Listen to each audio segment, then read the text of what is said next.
Ser podcast.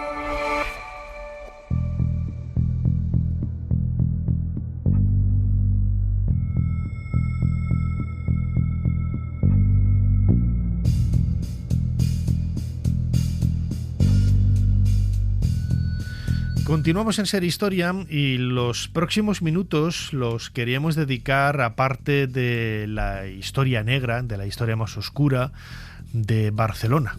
Y no vamos a hablar de asesinatos ni de crímenes que se hayan producido, de estos que son el trasfondo de documentales, true crime, de crímenes reales que podemos ver en la televisión. ¿No? Vamos a hablar de un periodo histórico, vamos a ir al primer tercio del siglo XX, más o menos entre los años 1917 y 1923, en donde la situación política, el contexto social, ahora lo hablaremos con nuestro invitado, provocó que hubiera pistoleros por doquier. Vamos, quizás estoy exagerando un poco, ¿no?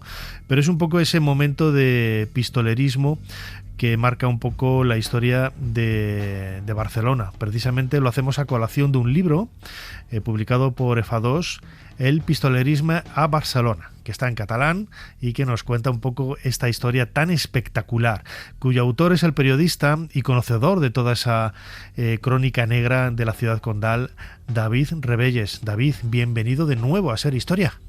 Un placer, Nacho. ¿Cuál es el contexto histórico? Yo lo decía ahora, ¿no? Estamos entre los años 1917 y 1923, pero ¿qué es lo que pasaba en Barcelona entonces para generar este ambiente de caos y hubiera esos tiros y esos pistoleros por doquier, por la ciudad? Pues el episodio que lo marca todo y que transforma la ciudad de arriba abajo es la Primera Guerra Mundial. Justo ese periodo, acabas de decir, 1917, pues estamos en el corazón del conflicto global. Es una guerra que tiene todo lo necesario para que Barcelona pues tenga ese protagonismo. Tiene una gran industria, tiene puerto y por tanto los 4 años de guerra, es que los oyentes quizás no son conscientes del dinero que llegó a la ciudad de Barcelona, no solo a la ciudad condal, sino también entendiendo esa capacidad para fabricar cualquier cosa, sobre todo comprada por Francia en el esfuerzo de guerra, sino también ciudades como Sabadell, Tarrasa, Igualada, Manresa, todo el arco industrial alrededor de Barcelona. Pues el periodo de la Primera Guerra Mundial generó eso, muchísimo dinero, y eso de alguna manera se proyectó en que se viviera durante esos 6 años, 4 años de guerra, más los después hasta el año 23, pues una duplicidad de ciudad. Es decir, había 2 Barcelonas, una que vivió un periodo de riqueza, de exceso de riqueza y de exhibición de ese triunfo, de esa riqueza, y luego la mayoría de la ciudad, que eran gente trabajadora, que trabajaba 12, 13 horas, hombres, niños, mujeres, niñas, y que no llegaban al final de mes. Por tanto, ese periodo de la Primera Guerra Mundial y posteriormente, unos años más tarde, lo que generó es un conflicto social de primer orden, que estalla precisamente con ese concepto que tú anunciabas, el pistolerismo, así se conoce este periodo en la ciudad de Barcelona, porque la violencia era una cuestión habitual. En la calle cogías la crónica de La Vanguardia, de cualquier otro diario de esa época, y lo que veías eran crónicas permanentes de asesinatos, pues, de anarquistas, sindicalistas, por un lado, y por otro, pues, de policías, patronos, es decir, era una ciudad, como un amigo de La Vanguardia, Francesc Bromby, me comentaba en una ocasión cuando leyó el libro, era Chicago con política. Podríamos decir que esta Barcelona de esta época, entre 1917 y 23, era una ciudad peligrosa para vivir, ¿no? Y para deambular por sus calles. Sí, lo era. Yo siempre pongo como ejemplo una novela que escribió Joan Huguet, que su título ya lo dice todo, lo escribió en 1930, toro pasado, ¿no? Y era cuando se mataba por las calles de Barcelona, cuando es mataban als carrers, es el título en catalán, ¿no? Eso lo dice todo. Es una ciudad, como tú decías, donde la violencia es cotidiana, de una manera que sorprende, ¿no? Entender cómo los barceloneses y barcelonesas de esa época convivieron con esa violencia tan flagrante. No se trataba de ser un miembro de una unidad de acción de la CNT o un pistolero pagado a sueldo, que estos eran los que se mataban entre sí, sino un ciudadano o ciudadana de a pie, que justo te pillaban en el momento equivocado, en el lugar equivocado. Siempre pongo un ejemplo que había un cabaret, un music hall muy conocido en el Paralelo que se llamaba Pompeya. Pues allí hay un grupo de trabajadores después de la jornada de ese día, están tomando un café, están charlando, bueno, pues entra un pistolero, deja un paquete, pone una gorra encima, es una bomba evidentemente, eso estalla y hace que mueran un buen puñado de las personas que están ahí. Eso es muy habitual en esta Barcelona. También en el libro hemos reproducido alguna crónica, hemos usado muchas fuentes, y eso hay que reseñarlo, de revistas fotográficas y de periódicos madrileños que hicieron una gran cobertura de ese periodo, por ejemplo, Mundo Gráfico, Nuevo Mundo, el diario El Sol, y hay una crónica que hemos reproducido precisamente que habla de cómo en Barcelona hay 1 millón de pistolas dispuestas a matar. Quizás es un poco exagerado, puede parecer exagerado, teniendo en cuenta que es una ciudad que no llega a 800.000 habitantes, pero lo que sí es cierto es que hay una presencia permanente de armas y que este caldo de cultivo, esta tensión, este volcán a punto de estallar, pues durante este periodo, estos 6 años, este sexenio negro, pues estalla y realmente es terrible los datos. Mueren más de 500 personas en las calles, ya sea por bombas o pistolas, y más de 500 quedarán malheridas por estos atentados o estas agresiones. Uh-huh. En el libro que publicas junto con Jesús Martínez, David, el título es El pistolerisme a Barcelona, está en catalán. Hablas también, ya lo estás diciendo, ¿no? Un poco, ¿no? De ese verdadero, aparte de toda la riqueza que llegaba a la ciudad, ese trasfondo político que hay, esa lucha entre obreros y patronos, que quizás es un poco lo que es el inicio de la mecha, ¿no? Exacto, sí, absolutamente. Vuelvo al referente de esa Barcelona. Es que tenemos que entender cómo era esa Barcelona. Imaginémonos que somos trabajadores, trabajamos un buen puñado de horas, no llegamos a final de mes porque la especulación con los productos básicos de la clase trabajadora, pues el bacalao seco, las patatas, el carbón, por ejemplo, ¿no? Está por las nubes, pero vamos a pasear por la Rambla, vamos a pasear por el Paralelo, especialmente por la Rambla, que tenemos iconos como es el Liceo, el Teatro Principal, y vemos los mejores restaurantes, la Maison Doré en Plaza Cataluña, el gran hotel de lujo, el Hotel Colón en Plaza Cataluña, y vemos una exhibición de riqueza absoluta. Eduardo Mendoza, autor de La verdad sobre el caso Savolta, que yo recomiendo como gran novela para explicar este periodo, y también La ciudad de los prodigios, él hace referencia a que se pone de moda, y es cierto, ir a la Plaza de Toros del Torín, en la Barceloneta, a comer tostadas de caviar.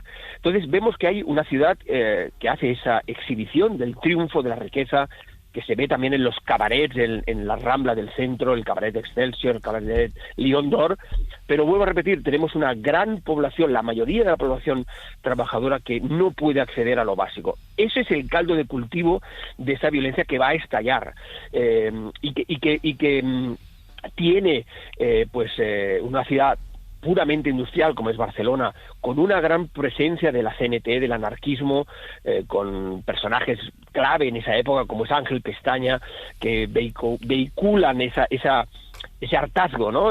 Y esas reclamaciones sociales. No debemos de olvidar que en el año 1919, justo en este marco histórico, va a estallar la huelga de la canadiense, que va a conseguir la jornada de 8 horas por primera vez por ley en un país, ¿no? Entonces ese es un ejemplo de esa tensión tectónica que hay entre esas dos Barcelonas, y evidentemente pues la violencia estalla, sale por las fisuras justo cuando acaba la Primera Guerra Mundial. Esto es fascinante, ¿no? La Primera Guerra Mundial se firma el armisticio el 11 de noviembre del año 18 y justo en febrero del año 19 estalla la huelga de la canadiense, ¿no? Eso es un episodio que explica precisamente esa eclosión de esa violencia. Uh-huh. Hay algunos personajes que van recorriendo las páginas del libro y que son protagonistas, por así decirlo, de todas estas reyertas, de todos estos crímenes. Hay un estafador que a mí me llama mucho la atención, ¿no? El barón de Koenig. El barón de Koenig, sí. ¿Quién era este señor? Bueno, es uno de estos personajes con esos pelajes humanos tan diversos que llegaron a Barcelona. Debemos entender que Barcelona, en el contexto de la guerra, está allí perdida en el sur del Mediterráneo, dentro de un país entre comillas neutral, que tiene puerto y al que llegarán miles de personas huyendo de la guerra, miles de prostitutas, como explica Josep María de Sagarra en sus crónicas, en sus memorias, mejor dicho, llegan gente que busca pues un horizonte de riqueza, porque son conscientes de cómo es esa Barcelona, llegan aventureros, y el Barón de Koenig es un ejemplo. El Barón de Koenig es un personaje de novela o de película. Yo siempre recomiendo una gran película protagonizada por Giusto Sar, que es La sombra de la ley, en donde aparece un personaje que se hace llamar Barón. Este Barón de Koenig real que llegó a Barcelona no era barón, se llamaba Friedrich Stallman, era un espía doble, que esta es otro de los factores ligados a la Primera Guerra Mundial que hace esta Barcelona fascinante. Barcelona está absolutamente conquistada por los departamentos de espionaje y contraespionaje de todos los países que están luchando en la Gran Guerra. Entonces el Barón de Koenig, que llega del casino de Fuenterrabía a Barcelona, él era director del casino de Fuenterrabía, lo que era sobre todo era un experto en trampas en el juego. O sea, imaginamos qué pelaje de personaje, como os decía.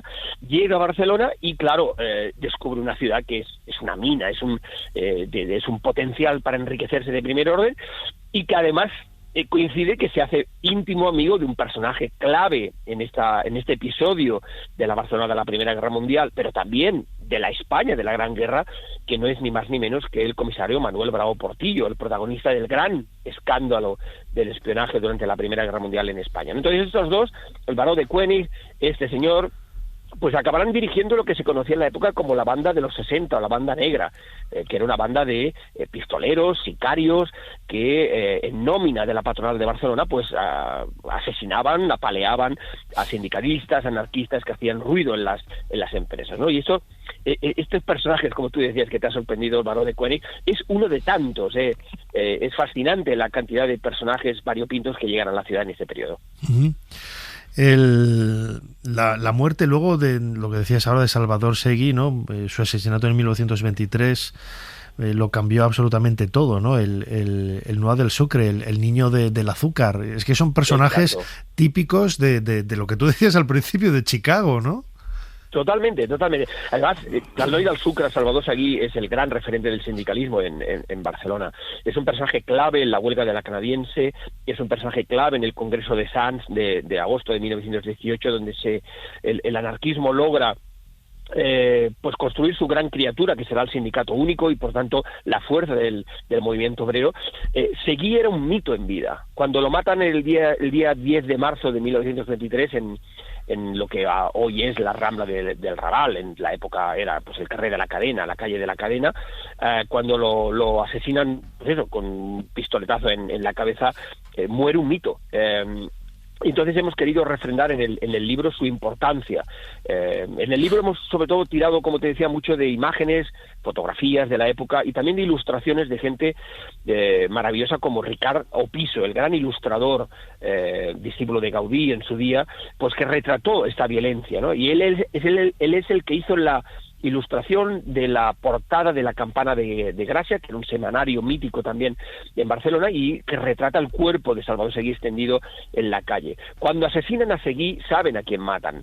3 años antes habían matado al abogado sindicalista Francesc Layret, una pieza clave en el engranaje ideológico y político del movimiento obrero. Pues cuando matan a Seguí, evidentemente sabían que era una figura que aglutinaba las fuerzas obreras y que sabían de su poder, y por eso lo asesinan de una manera implacable, junto además a un compañero que también hemos retratado ampliamente en el libro, que era Francesc Comas Paronas. Este es menos conocido porque, claro, Seguí era el rey sol, por así decirlo, y eclipsó su asesinato, la muerte de este compañero, un vidriero de 26 años que murió 3 días después como consecuencia de las heridas que recibió justo en el asesinato también de Seguí. Y para que se hagan una idea a los oyentes, el entierro de su compañero, de Francesc Comas Paronas, que en realidad también era el entierro de Seguí, porque a él lo enterraron de noche con nocturnidad y alevosía, pues congregó a más de 300.000 personas en Barcelona. Es una auténtica brutalidad de entender estos personajes, cómo arrastraban al movimiento obrero. Fíjate, estamos con ese trasfondo sobre todo político, esos problemas, ¿no?, que había entre obreros y patronos, pero el propio contexto de la Primera Guerra Mundial, que ya empieza a dejarse atrás, ¿no?, a partir de 1917, y imagino también, al igual que sucede con Madrid, que Barcelona sería el foco del punto de encuentro también por ser una ciudad mediterránea que tiene acceso a otros puntos de Europa, pues de espías, de contraespías, de agentes. Totalmente. Imagino Sí, que sí. todo eso sumará también para generar ese ambiente tan inestable, ¿no? Exacto, por supuesto. O sea, vuelvo a repetir, es una ciudad neutral, igual que lo es Madrid, pero no debemos olvidar que son ciudades donde se mata, donde se pelea a través de la información. Recomiendo un libro maravilloso de unos investigadores del CSIC que es Nidos de espías, donde explican ampliamente los casos de espionaje en toda España, pero especialmente en Barcelona. Es el gran foco del espionaje, precisamente porque también tiene puerto y es un punto de entrada y salida. Y debemos entender eso, cómo Barcelona tiene un puerto del que salen barcos preñados de todo tipo de productos, cómo los submarinos alemanes pues se dedican a hundir. Hundirán a 80 barcos, más de 300 marineros y tripulantes morirán en estos barcos, ¿no? Y lo que es importante entender, por ejemplo, y esto referencia a Manuel Bravo Portillo, el comisario de la policía política, es que era un espía pagado por los alemanes. Este hombre pasaba información para que barcos españoles fueran hundidos por submarinos alemanes, ¿no? Entonces, como decía al principio, esa escenografía barcelonesa de cabarets, prostíbulos, hoteles de lujo, restaurantes, era una pléyade de personajes que cada uno sabía, de hecho todos sabían para quién trabajaban, para qué departamentos de espionaje y contraespionaje trabajaban. Entonces era una ciudad, pues eso, literaria, por eso Mendoza y otros han recreado también esa ciudad, porque realmente lo merece, es una ciudad de espías, literalmente.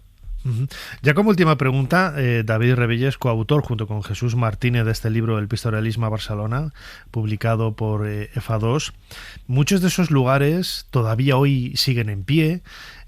Yo sé que tú tienes rutas por Barcelona. Yo no sé si tienes alguna también implicando e imbricando todos estos puntos para llevar a los visitantes a estos lugares, ¿no? Que no dejan de ser escenarios en donde se han desarrollado hechos históricos, ¿no? Exacto, sí.